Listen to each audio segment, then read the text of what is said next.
Hello and welcome back to the English Language Learning Podcast. Heightened risk of gun death and injury, comparing some neighborhoods to war zones. That is our headline today. Eu vou ler de novo. Você pode encontrar a leitura, the reading na descrição, nesse canal do YouTube. Every episode has a leitura, a reading, and you can always find it in the description section on the YouTube channel. So let's get started. Heightened risk of gun death and injury, comparing some neighborhoods to war zones. Heightened risk of gun death and injury, comparing some neighborhoods to war zones. Eu vou tentar, quando eu estou editando os episódios, eu vou tentar no YouTube, no canal, no vídeo, mostrar você onde começa um segment e onde começa outro. Então você pode escolher. Eu vou escutar primeiro a leitura. Eu não vou escutar agora ou hoje a investigação do inglês. Eu vou só escutar agora no fim da conversa as perguntas, né, no fim, right? Because there's different segments to each episode. I'm going to try and start editing differently so that you can choose which content, which segments, which sections that you want to listen to, and you have the exact reference. Onde começa o primeiro segmento, onde começa a segunda ou terceira. But again, the headline for today's episode, Heightened Risk of Gun Death and Injury, comparing some neighborhoods to war zones. A leitura. A recent study set out to compare risk of gun-related death and injury for young adult males. A majority of gun death and injury victims and perps are males. In parts of 4 major cities with the risk experienced by U.S. soldiers in war zones. This cross-sectional study of 129,826 young adult men living in Chicago, Philadelphia, New York City, and Los Angeles in 2020 and 2021 found that young adult males from zip codes with the most violence in Chicago and Philadelphia had a notably higher risk of firearm-related death than U.S. military personnel who served during the wars in Afghanistan and Iraq. While the most violent areas in New York City and Los Angeles were associated with less risk for young adult males than these theaters of war. In all the zip codes studied, risks were overwhelmingly borne by young adult men from minority, racial, and ethnic groups. This study's finding that young adult males of minority, racial, and ethnic groups in parts of major U.S. cities faced greater firearm-related risks at home than did soldiers at war. Calls for urgent response that emphasizes violence reduction and trauma-informed interventions. So that is the end of the leitura. Na descrição você pode encontrar a leitura. Você pode encontrar o link. There's a lot more details and there's a lot more content in the article by apnews.com. We only read the introduction together. In every episode, we only read a short piece. Coming up next, we have vocab and all things English. We will investigate the English.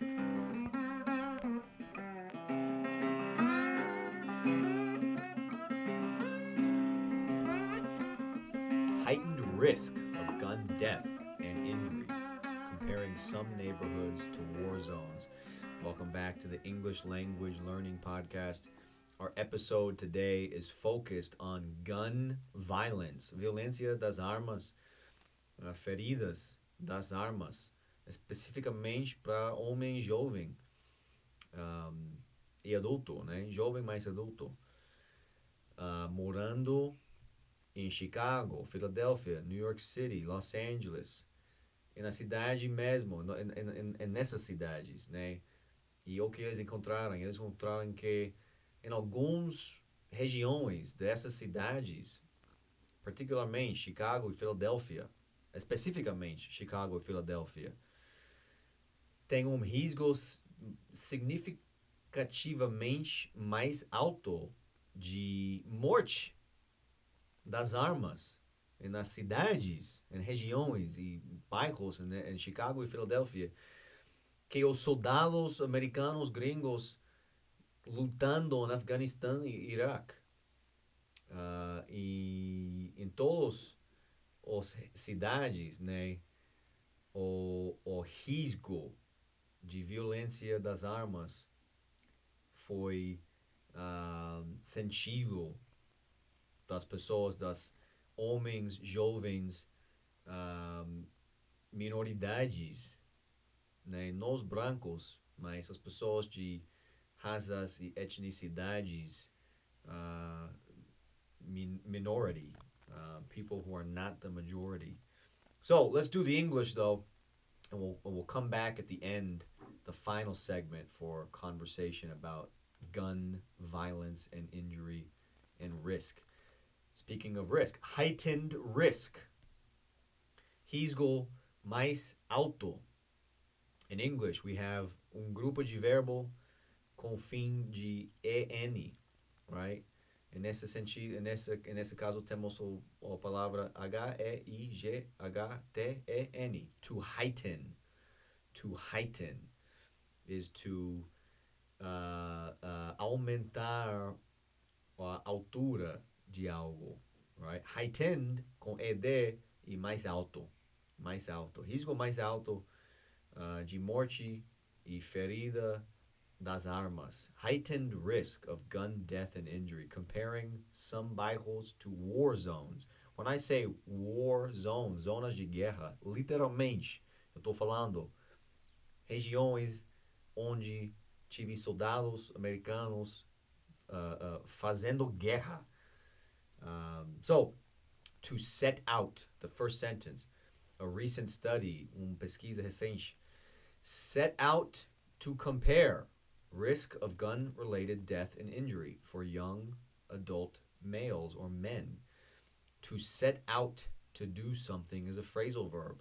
To go with the intention to do or accomplish or complete some objective or task. Partirá para fazer algo. Partirá para fazer algo. Perps. Perps, and they mention, right, about gun-related young adult males. Why just men? Because most perps and victims of gun violence are men. Perps means perpetrators, criminals, or criminoso. Notably higher risk. Where is this in the big paragraph, the second paragraph? The study found, a pesquisa achou, que young adult males from zip codes, CEPIs, with the most violence in Chicago and Philadelphia had a notably higher risk. Risco notavelmente, especialmente, particularmente mais alto. Higher, mais alto, but notably. Again, my American accent, I do not pronounce the T. I don't say notably. Notably. No, I say notably. In English, we do not aspirate. We don't go t. We go d. Notably. Notavelmente. Less risk. Less versus fewer. Fewer guns. More guns. Less risk. More risk. When do we use less? When do we use fewer? We use less, menos, less, com nomes incontáveis. Right? Não falamos risco, dois riscos. Normalmente só falamos de risco ou risco. So we use less with coisas que normalmente não colocamos número antes. And we use fewer, caso contrário, né? Quando tem coisas que pode, ou é normal, ou comum colocar um número antes, né? Nomes contáveis, como armas. Fewer guns, not less guns. Of course, se você usa less or fewer, uh, um, errado ou erradamente, ah, não se importa muito, as pessoas vão entender você, mas isso é uma coisa gramaticalmente relevante, né? Less contra fewer. Less is for incontável, fewer is for contável. Overwhelmingly borne by young adult males. In all CEPIs, in all zip codes studied, risks were overwhelmingly borne by young adult males who were minorities, not basically not white people. Overwhelmingly, esmagadoramente suportado. Esmagadoramente suportado. Eu admito, eu nunca usei essa palavra em português. I don't know it in Portuguese, but this is what I found, right? This one I've never used. Overwhelmingly borne or supported, right? The evidence shows and supports that it's young adult minority men who are facing the risk. And this a próxima vocabulário eu tive que pesquisar porque uma coisa específica, né? Trauma-informed interventions, intervenções informadas de trauma. And I was curious about that, and this is, you can Google this. It's, I think, very interesting idea. So, trauma-informed interventions describes a framework for working with and relating to people who have experienced negative consequences after exposure, after experiencing something dangerous. Descreve uma forma, uma ideologia para trabalhar com pessoas e relatar com pessoas que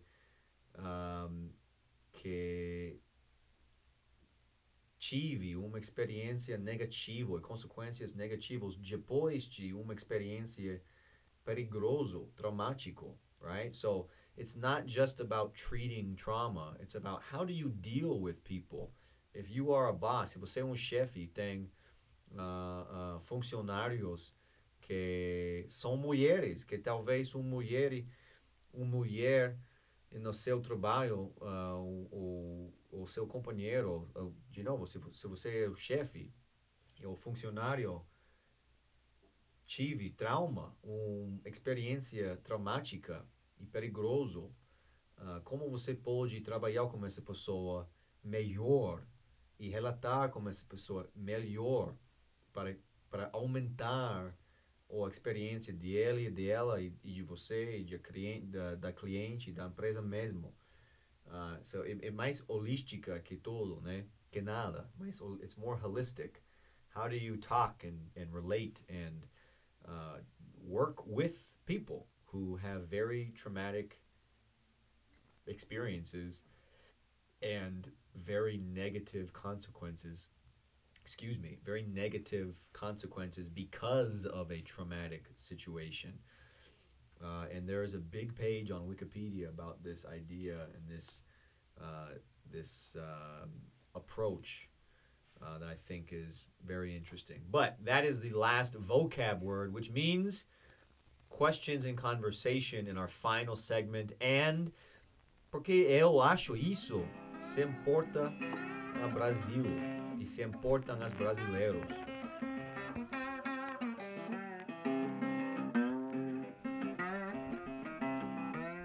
Heightened risk of gun death and injury, comparing some neighborhoods to war zones. Heightened risk of gun death and injury, comparing some neighborhoods to war zones.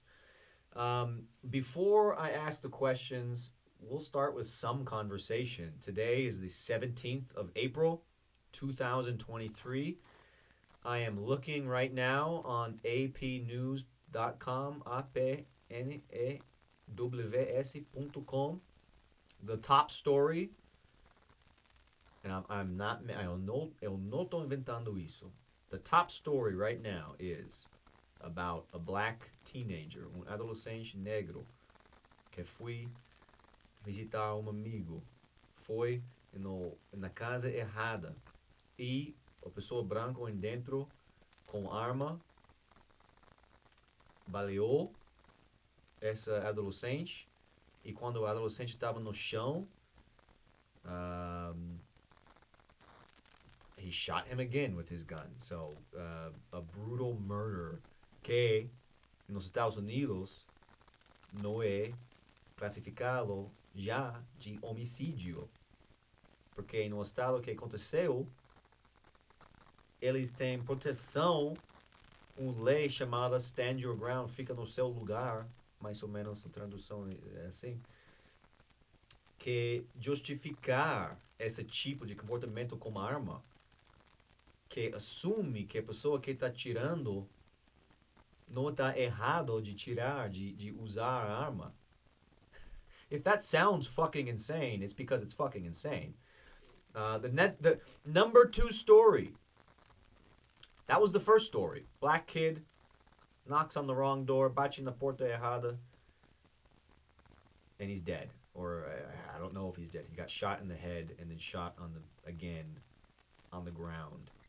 Hopefully he's not dead, but he's probably in a very bad situation.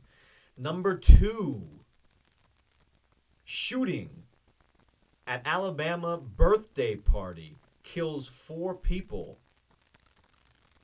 28 com feridas. Eu li essa história ontem, no domingo. This was a birthday party for a 16-year-old girl. Adolescente que virou 16 anos. Foi a festa dela, com família, amigos. 4 people dead. 28 injured.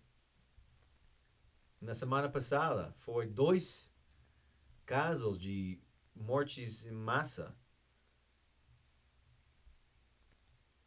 So, this is a topic that is particularly frustrating because it's on the news every day. There's gun death every single day in the U.S. Every single day. There's some case of 4 people dead, birthday party, black kid dead, knocked on the wrong door. And it's not just that he's dead. The killer is not being he's not being accountable. He's a free man or woman, whoever it was, a free white dude is not in jail because of the law protecting murderers who use their guns against black people and young black people. So, if I sound frustrated, se eu apareço frustrado, it's because eu tenho 30 anos. I'm 31. I remember in elementary school, quando eu tive 10 anos, Columbine. I remember practice in school, Code Red practice, Code Rede, Code Vermelho. O que é isso? Treinamento para quê? This was training in our school when I was 11 years old for what to do when someone comes to your school with a gun to kill you. What do you do? Where do you hide? For how long? Por quanto tempo você esconde? Onde você esconde? O que você deveria fazer se você está, em um espaço público na escola e todas as portas estão fechadas e trancadas e tem uma pessoa com arma que quer te matar? O que você deveria fazer? I've read about Michael Brown. I've read about Laquan McDonald. I've read about Tamir Rice. I've read about George Floyd. And George Floyd, go back to the year I was born.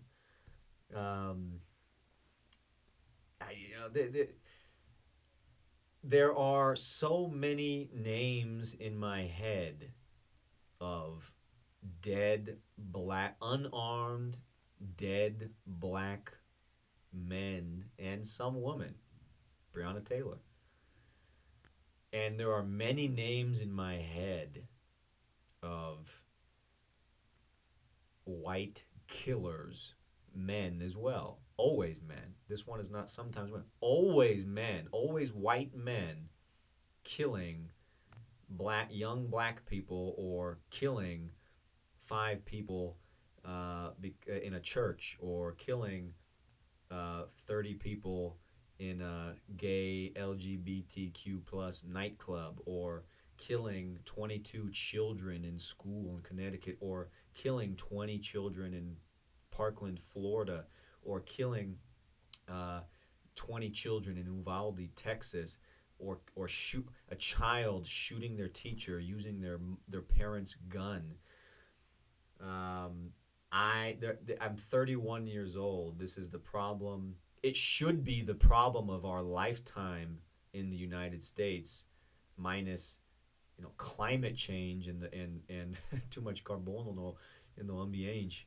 It should be like, hey, everyone's got to fix this. We got to do something.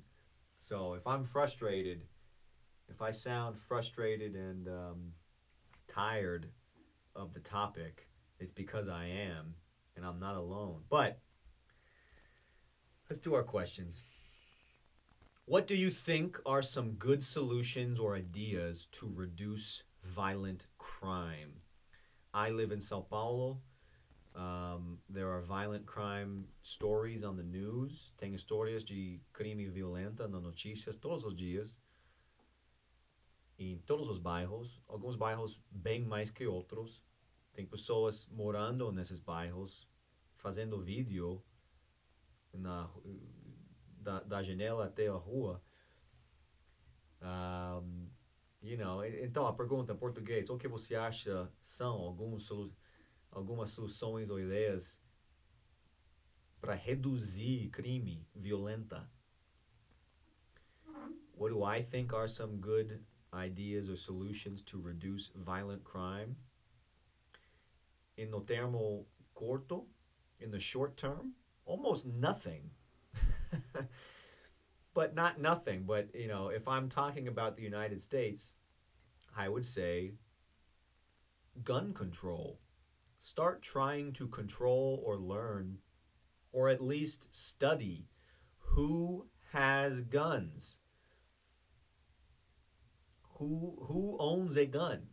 And who are you? Should you have a gun or not? Number 2, and I know in Brazil, this is a big problem, education. Not education das armas, but just educate young people. Sinto muito pelas pessoas religiosas que não quer investir na escola pública. You have to invest money in public school. I'm sorry, Mr. Pastor, that wants everything to be a Christian elementary school, private school. No, we need to put money in the center of the city. You need to invest lots of money to get kids to learn something, to go to school, food in school. You need to feed kids. You need to give kids the obvious option of crime and protection or education and protection. If you give kids education but no protection, they ain't gonna choose education. If you allow kids to do the math, as crianças não estão estúpidos. Eles não querem ficar com fome. Eles não querem ficar pobre. Eles querem coisas que o mundo produzem, né? Tecnologia. Eles querem se divertir. E se o Estado e a sociedade não está dando oportunidade justo para eles, para elas, as crianças, eles vão escolher crime e proteção. So educate people. You have to educate people. And that takes investment from the state into poor neighborhoods. And where I'm from, usually the investment in education is not a conservative value. Conservative Christian people think that they can control what it is, every word that comes out of a professor's mouth, and that is wrong. That's just wrong. You can't, and you shouldn't, because parents are stupid. We're dumb. I'm a parent. I do not want to be in charge of what my daughter learns in school because I'm not qualified. I'm not an educator for those to I teach English. If they ask me about English language topics, great.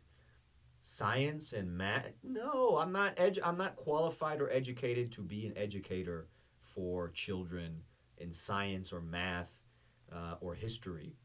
So, no, the state needs to have standards and professionals doing that job, not parents, especially American parents. Jesus Christ, they're dumb. Number two, have you ever lived in a neighborhood with high crime rates? Se você já viveu ou morou em um bairro com taxa de crime violenta alto, I have one time in my life lived in a relativamente, bairro com taxa de crime violenta relativamente alto em comparação de outros bairros in the região, right? That was in San Jose in California. When I was very young, I lived in a neighborhood I lived on a street called Kilo. Kilo, Avenida Kilo. But the neighborhood was not a dangerous neighborhood, but it was a higher crime neighborhood, and it wasn't a gang neighborhood, or it wasn't lots of gang violence, but there was more high crime. Um, After that, never, no, never. Crime seems to be uh, spreading its wings in some senses in some neighborhoods, right? E em Los Angeles, eu moro agora em São Paulo. São Paulo tem Cracolândia. Cracolândia, no fim de semana passada, ontem e anteontem, o policial estava ocupando Cracolândia no centro. O centro, nesse caso, né? Que já fez no Cracolândia. As pessoas no Cracolândia dispersaram e agora está em outros bairros. Então, o que eles estão fazendo para reduzir crime não é reduzindo o crime, está dispersando o crime em outros bairros, outros lugares, porque eles não queriam fazer alguma coisa no termo longo, no prazo longo, para arrumar, para ajudar pessoas. Eles só querem uma coisa que pode colocar na notícia e pessoas podem lembrar na eleição que tentou alguma coisa, mas é lixo, it's garbage. Um, Number three, when you are looking for a place to live, to move, a new neighborhood, a new city, a new state, a new country, how important is the crime rate in your calculus? Quando você está procurando lugar novo para mudar, para morar, para viver, uma cidade, um bairro, uma cidade, um estado, um país, quanto importante é a taxa de crime no seu cálculo? For me, it's important. It's very important. It's very, very, very important. I have a daughter. Tenho uma filha. It's very important to me if she's safe in her neighborhood, if I'm safe with her, if her friends are safe, if, her teachers or her mother. Before, when I was solteiro, sem filha, not so important. It was important, but, quando você está privilegiado e branco, você tem você não tem experiências ruins com crime. Então você acha que você pode voar sobre esses problemas existir a partir delas. Um, então, isso significa privilege, né? Para não pensar na taxa de crime violenta como uma coisa importante no seu cálculo de onde morar. Também privilegiado porque eu sou homem, right? If I walk home at night em São Paulo, eu estou preocupado um pouquinho, mas eu vou andar. Em Barcelona, quando eu estava morando lá, eu estava andando para casa às 5, 6, 7 da manhã, sem pensar eu estou em um lugar e tempo de alto risco de crime. I just didn't think about it. So, for me now, as a parent of a girl, very important, the crime rate, yeah. Will you consider applying trauma-informed interventions and care in your life? Why or why not? Se você vai considerar aplicar intervenções informadas de trauma e cuidado no seu vida, por que sim, por que não? Talvez você tenha que buscar mais, procurar mais informação, né? Na internet eu dei alguma informação dessa ideologia e prática, mas todo não, porque tem páginas no Wikipedia disso. Will I consider? Yes, I will consider, because I know people who have traumatic, negative experiences and have negative consequences because of a traumatic incident. And I think it's an interesting way to interact with people, trying to improve, melhorar, improve, aumentar os seus interações com outras pessoas, né? I think it's very important, people's feelings and histories and how you interact with them and how they interact with you. Humans are not machines. People carry their trauma with them everywhere. People who have faced and experienced trauma will always have it following them, and people who don't have it need to, I think, should want to, deberían querer improve your experiences and your interactions. So I want to have more positive interactions with people, and to do that, I think with people who experience trauma, you need to learn how to talk to people, how to relate to people who have trauma in their life. Finally, our last segment, why do I think this matters to Brazil? And I try to keep this short and in one or two sentences. Eu sempre vou tentar fazer isso curto. Any data, any information on crime-infested regions or neighborhoods can be helpful to criminologists and police around the world to make comparative studies. Also, Brazil has many neighborhoods with racial animus and hostility to and from the police. So I think it's important for study, right? To study how to reduce crime, you need lots of data. And if some regions or neighborhoods are more dangerous than war zones, you need to study how different areas are handling that problem. So that is all for today's episode on the English Language Learning Podcast. I hope you enjoyed. I hope you learned something, even just one word of English. It would make me happy. Inscrever, subscribe, dar comentário, a like or a dislike.